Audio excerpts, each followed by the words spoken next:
Saadaksemme edustavan näytteen kuivaheinästä on osa näytteitä kerättävä eri puolilta varastoa noin 5 litraa. Heinät sotketaan huolellisesti keskenään.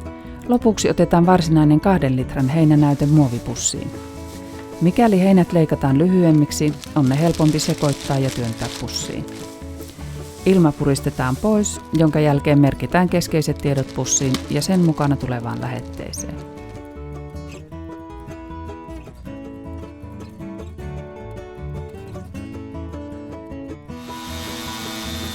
Säilöheinäpaalleista näyte otetaan tarkoitukseen suunnitellulla poralla tai kairalla, ainakin 2 eri paalista. Jos poraa tai kairaa ei ole käytettävissä, kerätään 2 litran näyte eri puolilta ja eri syvyyksistä paaleja käsiin. Säilörehusiilosta otetaan vähintään 2 porausta. Ylimääräinen muovi ja siilon kate siirretään sivuun. Jos siilo on suuri, niin porauksia on syytä tehdä useampia. Siilossa porausreikien väliin tulee olla noin 2 metriä. Poran terän tulee olla kuiva.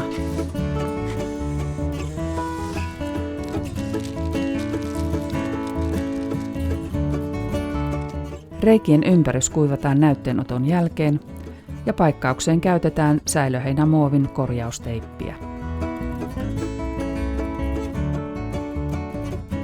Viljoista otetaan näyte lohko- tai viljaeräkohtaisesti. Puhtaaseen sankoon kerätään useita kourallisia viljaa, sekoitetaan ja otetaan noin 1,3 kilogramman näyte.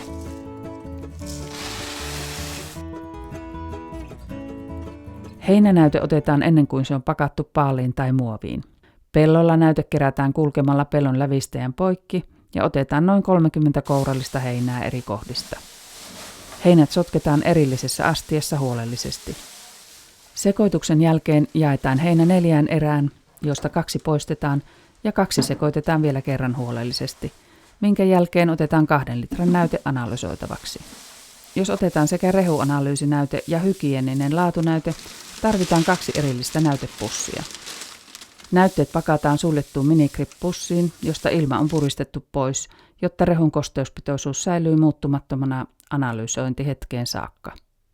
Näytteiden lähetykseen on myös saatavissa Seilapin omia lähetyspusseja muun muassa meijereiltä, maatalouskaupoista, tuotantoneuvojilta tai suoraan Seilapista. Pussien yhteydessä on osoitetiedot sekä postin että matkahuollon kautta lähettämiselle. Huomioithan, että rehunäytteet tehdään Seilapin Kauhajoen toimipisteessä.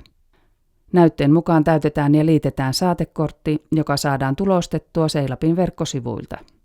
Lomakkeeseen tulee merkitä asiakastiedot, näytteiden numerot ja halutut analyysit sekä mille eläinryhmälle rehua syötetään.